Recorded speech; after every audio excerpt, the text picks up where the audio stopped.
I sat at my parents' kitchen table, the light from the afternoon sun casting long, warm shadows across the familiar oak surface. It had always been a place where we gathered for family meals, a place of comfort. But now it felt like a courtroom, and I was the one on trial. My mother's voice sliced through the quiet, shrill and desperate, demanding. "You have to sell your house, Angela," she insisted, her words laced with urgency. "Lindsay needs that money for her divorce settlement." My fingers gripped the coffee mug so tightly my knuckles turned white. I had worked my entire life for this house, for everything I had. It wasn't just a building, it was the result of years of sweat and sacrifice. And now my parents were asking me to give it up for my sister Lindsay, who had always lived a life of privilege and luxury.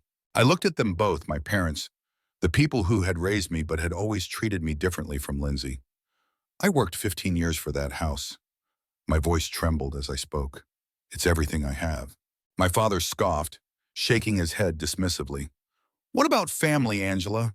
What about your sister? She's about to lose everything in this divorce." I could feel the weight of their expectations pressing down on me. My sister Lindsay had married Richard, a wealthy real estate developer, right out of college. While I worked 60-hour weeks, struggling to build my small gift shop in downtown Austin, Lindsay had spent the past decade living a life of luxury, lavish vacations, designer clothes, fancy cars, while I barely scraped by. "You think it's my responsibility to bail her out?" I said, the anger bubbling up, but I forced myself to stay calm. "Lindsay spent every penny she had on things she didn't need. She's made her choices. Why should I give up everything I've worked for to fix her mistakes?" My mother's face crumpled, her eyes welling with tears. "How can you be so selfish?" she choked out. "Lindsay is about to be homeless." Homeless. The word hung in the air like a bad joke. Lindsay's idea of being homeless meant moving from her 5-bedroom mansion to a house like mine. She had never worked a day in her life, always relying on others, on our parents, on her ex-husband, until Richard came along. I shook my head in disbelief. "She can get a job like everyone else." My mother gasped as if I had suggested something outrageous. A job? At her age? I stared at her, trying to hold back the frustration that was rising in me. "She's not a child anymore. She can learn how to manage her life like everyone else does." "You don't understand," my father said, his voice sharp now. "She's delicate. She can't handle life without support. Not like you." The familiar weight of their expectations, the unspoken burden that I had always carried, pressed down on me once again. Ever since we were kids, I'd been the responsible one, the one who worked hard, who always had her act together, while Lindsay had been the one who was too sensitive to handle real life. Now, after years of sacrificing and building something for myself, they wanted me to give it all up for her again. Growing up, Lindsay had always been treated differently. I worked summer jobs, paid for my college tuition, and did everything myself. Meanwhile, Lindsay had been handed everything: new cars, unlimited credit cards, and a life of indulgence. Even when I started my business, maxing out credit cards to get it off the ground, my parents had called it my little hobby. When Lindsay wanted to start her own interior design business, they paid for her office, her marketing campaign, and everything else. The business lasted 3 months before she got bored. I thought about all the times I'd stepped aside, letting Lindsay take center stage. Her spring break trips funded by the family vacation budget, the college money that went toward her semester abroad while I worked 2 jobs to cover my tuition. Even my own graduation party had turned into an engagement celebration when Lindsay announced her engagement to Richard. My father's voice broke through my thoughts. "Remember how much we helped you with your shop? We co-signed your first lease." I clenched my jaw, holding back the anger. "You co-signing because the landlord was your golf buddy and you got a great deal. I never missed a payment." "That's not the point," my mother interjected quickly. "We're family. We support each other. Lindsay supported you too. She told all her friends about your shop." Yes, she had told her wealthy friends about my store, but it was always in a condescending tone. "Oh, it's so cute," she'd say, looking at the items but never buying anything. "You should really think about selling it and working for me instead." It was never about supporting me. It was about her using my business as a stepping stone to build her own dream, one where I played the role of her personal assistant. I took a deep breath, steadying myself. "I can help Lindsay find an apartment. I can help her update her resume, but I will not sell my house." There was a long, tense silence before my parents exchanged a look. One look that meant they weren't done pushing me. I could see it in their eyes. They had something else planned, and knowing them, it wasn't good. My father leaned forward, his voice lowering, speaking in the tone he used when delivering ultimatums. Angela, there's something you should know. Your mother and I have been talking to Aunt Patricia about that summer you stayed with her during college. My blood ran cold at the mention of Aunt Patricia. I knew exactly what he was talking about. That summer, I had caught Aunt Patricia's husband, Uncle Robert, embezzling money from their family business. He had begged me to keep quiet, promising to pay it back. At the time, I was too scared to speak out. But now, with my family threatening to ruin my life, I knew they were about to use this against me. What about it, I asked, trying to keep my voice steady, even though I could feel the walls closing in on me. We've been thinking about how devastating it would be for Cousin James to learn about his father's situation, my mother said softly, her voice barely above a whisper. Especially now that he's running for city council. The threat hung in the air like a weight, suffocating me. They would twist the story. They would make it seem like I had helped cover up the crime. James, who had always trusted them, would believe them. My reputation, my business, everything I had worked for could be ruined. You wouldn't, I whispered. But deep down, I knew they would. They had always done whatever it took to protect Lindsay, even if it meant throwing me under the bus. My father's voice dropped to a near whisper. We don't want to do this, Angela. But Lindsay needs this. She's not strong like you. She can't handle being poor. The word poor echoed in my head, and I stood up, unable to stay seated any longer. The anger and frustration that had been building inside me exploded. You know what? Go ahead. Tell everyone. But first, maybe we should talk about those property deals you helped Richard make. The ones that somehow always got approved, even when they violated zoning laws, I said, my voice low but full of anger. My father's face paled. How do you know about that? I have friends at City Hall, I said coolly, pulling out my phone and showing him the emails I had saved, just in case. And Mom, should we talk about the real reason Lindsay's last business failed? The missing investor money that mysteriously ended up in her personal account, I added, turning to face her. My mother's hands began to shake, and she looked at me with wide eyes. We were protecting her, she stammered. No, I interrupted her. You were enabling her, and now you want to destroy me to protect her again? Well, not this time. I grabbed my purse and headed for the door, my heart pounding. But for the first time in my life, my mind was clear. I was done being the responsible one, the one who kept quiet and played along. They had pushed me too far, and now they would learn exactly how strong I could be. The week after our confrontation was a blur of angry phone calls, messages, and threats from my parents. Lindsay showed up at my shop 3 times, crying in front of my customers about how I was ruining our family. My parents called every relative they could reach, trying to guilt-trip me into helping Lindsay. But I stood my ground. I had protected my business and my life, and that was all that mattered now. Then my mother called with an invitation, or as I saw it, a demand. We're having a family dinner on Saturday, she said, her voice strained. Everyone will be there, Aunt Patricia, Uncle Robert, James. We need to resolve this as a family. I knew exactly what they were planning. They were going to gang up on me, try to shame me into submission in front of everyone, but not this time. I spent the next few days preparing. I gathered bank statements showing every loan payment I had made without their help. I collected emails documenting Lindsay's failed businesses and the money our parents had poured into them. I even had photos of the tiny apartment I had lived in while building my shop, something Lindsay could never understand. When Saturday came, I dressed carefully. I wore a simple black dress and pearls, the ones my grandmother had left me, not the designer jewelry Lindsay always wore. I walked into my parents' house, ready for the showdown that would change everything. Bam! The tension in the room was palpable. Every relative in the room wore a look of concern, disappointment, and judgment. Aunt Patricia hugged me stiffly.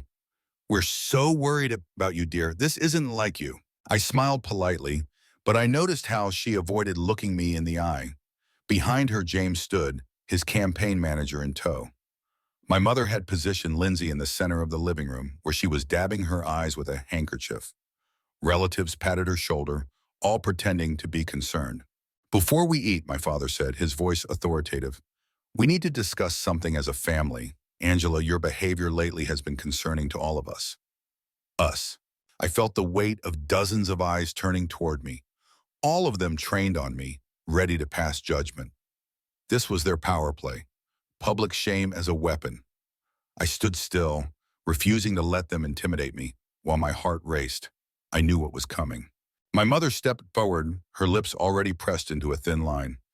"Angela," she began, her tone cold. "This isn't like you. You've always been the responsible one, but now you're turning your back on your family. Your sister is about to lose everything, and you're being selfish." I took a deep breath, feeling the blood rush to my head. This wasn't the first time I'd heard this speech, but this time I wasn't going to stay silent. I raised my hand, cutting her off. "Actually, I have something to share first," I said, my voice steady but firm, surprising everyone in the room. "I've prepared a presentation about family responsibility and the truth about the past 10 years. I pulled out my tablet and connected it to the TV screen, the one where we'd watch countless family slideshows and holiday movies. My parents' faces shifted from confidence to fear as I began. "Let's start with some numbers," I said calmly, bringing up the first document on the screen. "This is what I paid for my house, $280,000, and here's my mortgage history showing every payment I made myself.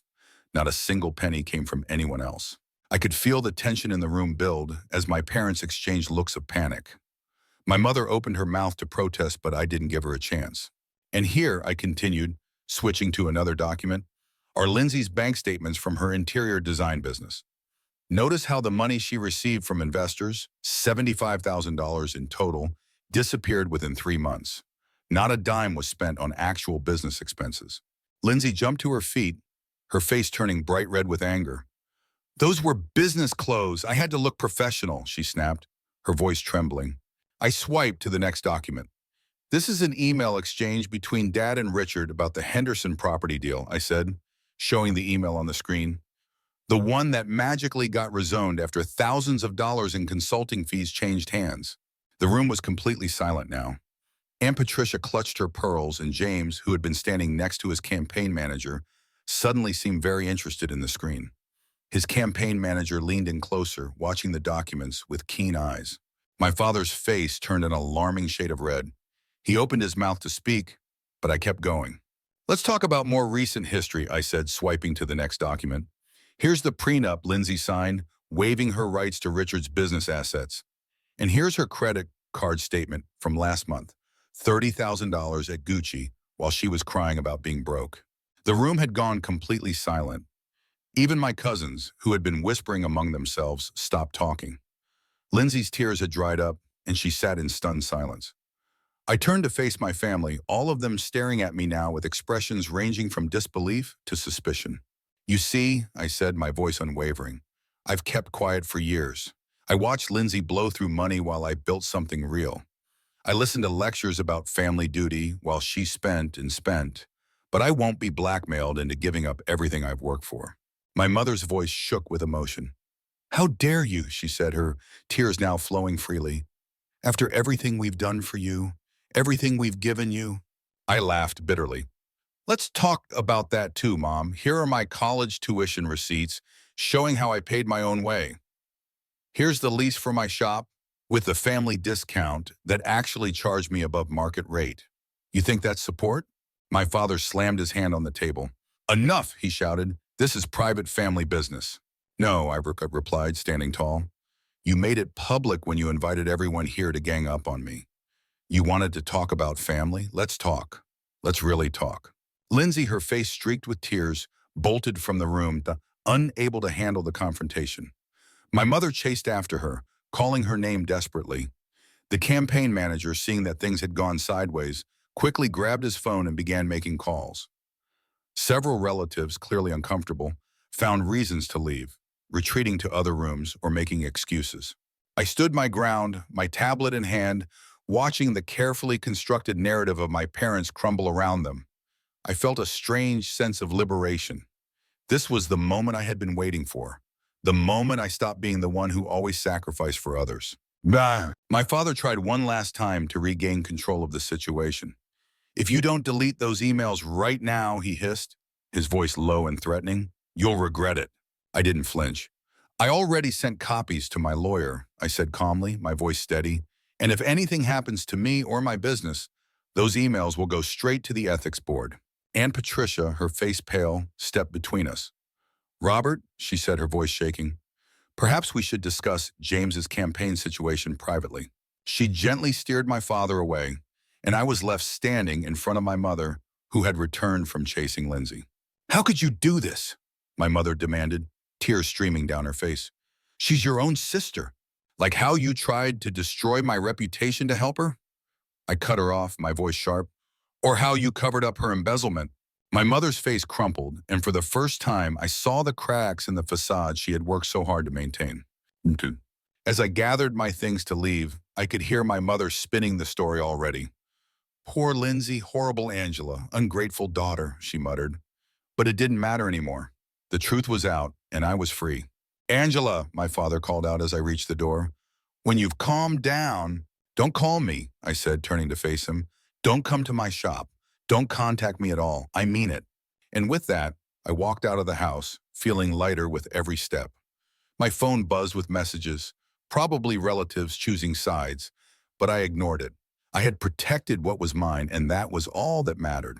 Yeah. The weeks that followed the family confrontation were both challenging and liberating. I changed my phone number, blocked my family's emails, and focused on my business. My shop had always been my sanctuary, but now it felt even more like home. I felt a sense of pride every time I walked through the door. My regular customers noticed the change in me. I stood taller, smiled more easily, and stopped apologizing for things that weren't my fault. Lindsay made one last attempt to reach me, showing up at closing time, looking disheveled and desperate. I had to sell my Mercedes, she sobbed, her designer handbag probably costing more than my monthly mortgage payment. I'm living in a 2-bedroom apartment like some kind of peasant. You're living like a normal person, I corrected her, continuing to count the day's receipts. Millions of people do it every day. But I'm not like other people, she said, her voice breaking. I looked at her, really looked at her for the first time. Behind the expensive clothes and perfect makeup, she seemed smaller. Less like the golden child who could do no wrong and more like someone finally facing reality. Get a job, I suggested, not unkindly. Start small, learn to manage money, grow up. Her face hardened. This is all your fault. If you just sold your house, get out, I said, pointing toward the door, and don't come back. That was the last time I saw her. Through the grapevine, I heard she had moved in with our parents, who were now struggling with their own financial problems. The scandal had forced my father to retire early, and several of his business deals were under investigation. My mother had to cancel her country club membership, a tragedy, of course, that she made sure everyone knew about. Meanwhile, I threw myself into expanding my business. I hired 2 part-time employees, started an online store, and began hosting craft workshops that quickly gained popularity. Every success felt like a vindication, proof that I had made the right choice by standing up for myself. But the most surprising support came from Aunt Patricia. She sent me a letter handwritten on her expensive stationery. She apologized for not seeing how Lindsay and my parents had treated me, and thanked me for keeping her husband's secret all those years ago. You are always the strong one, she wrote, but that doesn't mean you deserve to carry everyone else's burdens. You're allowed to use your strength for yourself. Her words hit home.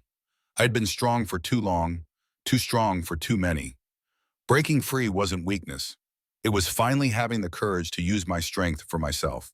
A year later, my business was thriving. I'd expanded into the space next door and opened a second location across town. While my parents and Lindsay were still stuck in their cycle of enablement and excuses, I had built something better, a life where I could be proud of my strength instead of having it used against me. I had learned the hardest lesson. Success means nothing if you let others take it from you. Real love doesn't come with conditions or demands, and I had built a life where I could finally put myself first. When I received a wedding invitation from Cousin Rachel's daughter, I smiled as I read the handwritten note. You showed me it's okay to be strong. I hope you'll come. I sent my RSVP with a simple yes. I wasn't afraid of family gatherings anymore. They had no power over me now. The family that once tried to shame me into submission had lost their grip on my life. I had built something better, something I could be proud of. And for the first time in my life, I was truly free. As the months passed, Angela's life continued to flourish. Her business grew stronger with each passing day, and she could finally say that her hard work had paid off. She had expanded her shop, opened a second location, and even started mentoring young entrepreneurs who, like her, once were struggling to find their way. The pride she felt in her accomplishments was unmatched. Every time she looked at her shop, every time she walked into her home, the house that once felt like a battlefield, she was reminded of how far she had come. Angela's regular customers noticed the change in her. She had become more confident, more open to enjoying life. She started dating again, meeting men who respected her strength and independence. For the first time in years, Angela allowed herself to be vulnerable, to live without the constant fear of disappointing someone. Her house, once the symbol of her sacrifice, had become a sanctuary filled with warmth and peace. She had redecorated it to reflect her own tastes, letting go of the old expectations her parents had imposed on her. Her garden bloomed with flowers and vegetables, each plant a reminder of the new life she was cultivating for herself.